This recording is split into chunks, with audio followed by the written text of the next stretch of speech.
Здравейте,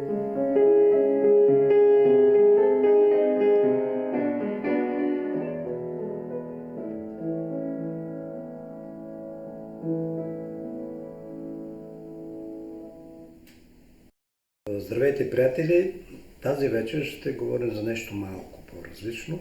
Това, което чухте в интродукцията музикалната и свирена от мен, е въведение или част от въведението на балетната постановка „Снежанка“. Това е поредната балетна постановка, чиято премиера ще бъде на 20 април. В нея участват повече от 30 деца. Екипът, който е застанал за тази постановка, убедено твърдя, е не само от професионалисти, но от хора, които дадоха всичко от себе си, от сърце и душа, както се каза. Това представление да се получи максимално интересно. Така че заповядайте на 20 април в 19 часа в зала Емил Димитров. Оттам нататък вече рекламата, аз ще помоля колегите да пуснат кога има спектакли, те са по 2 на ден.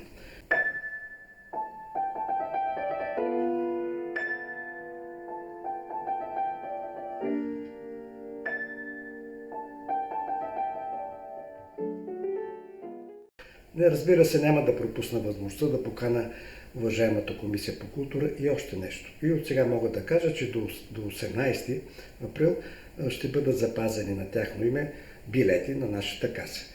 Няма как да получат безплатни пропуски, защото ние не раздаваме такива. Цената на билета, уважаема комисия, е 6 евро за премиерата. Ако искате по-малко, има спектакъл, който е от 11 часа на 25 април. 25 април, още път да кажем, 11 сутринта, което е изцяло, както се казва и както казваме ние професионалисти, на каса. Тоест, това няма никаква организация, така че тогава билет е 5 евро.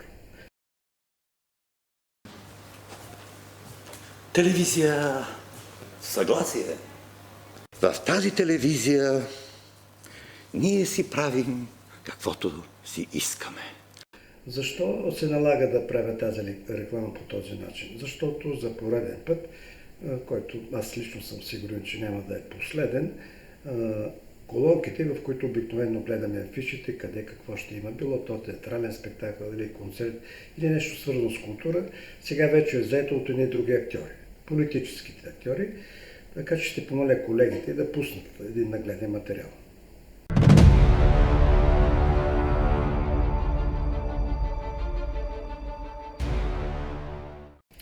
И след като стана вече въпрос за това какво ще гледаме по колонките, които са предназначени за култура в по-големия си обем, в рамките на един месец, нека да ви прочита, ще го чета, не за друго да не пропусна нещо. Уважаеми дами и господа, Народно читалище Съгласие, като най-голямото читалище в област Плевен, организира дебатна тема култура с кандидати за народни представители в предстоящите парламентарни избори. Считаме, че дебатът е една добра форма за сблъсък на различни мнения и позиции за намиране на правилни решения, от каквито несъмнено се нуждае ресор култура. В тази връзка ви каним на 16 април, четвъртък от 17:30 часа в зала библиотека. Моля до 8 април да потвърдите участие на ваш представител. Дебатът ще бъде излъчван директно по видеоканал на Читалище Съгласие в YouTube и на Facebook страница на читалището. За потвърждение повече информация дали сме съответните координати. Тук бих помолил колегите да пуснат не само така имейла, а да дадат малко по-точна информация, в това число и телефони, на които, уважаеми съграждани, бихте могли да зададете въпроси, които ние поемаме ангажимент да зададем на онези, които все пак уважат поканата за дебат.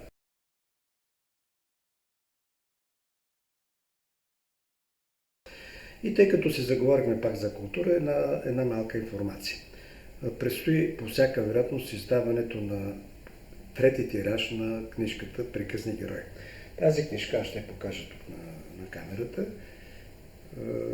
която беше по безпардонен начин, подчертавам, безпардонен начин, така дисквалифицирана от културния календар на Плевен.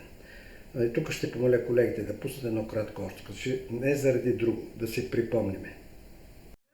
На кого е необходимо, като има в YouTube 1000 записа и на 500? Петя, ние не взимаме всички пари, да правят 500. 500 да направят.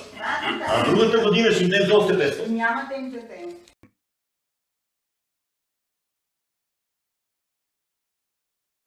Тук има нещо, което държа да кажа и според мен е много важно. Това поведение подсказва едно, че тези хора може би си мислят, че вадат парите от личния си джоб. Не е така. Не е така и всички вие го знаете. Под вие разбираме уважаемата комисия по култура и още нещо. Но да се надяваме, че ще дойде едно по-светло бъдеще. Тук, разбира се, някой може да попита, вие защо не кандидатствате за проекта културен календар на Плевен за балета Снежанка, говорим. И по една простичка причина. Видяхте защо.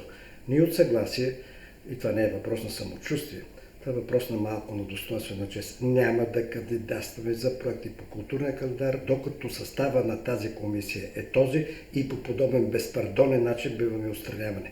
Така че нещо важно. Балетната продукция Снежанка е изцяло реализирана с собствени, подчертавам, собствени средства.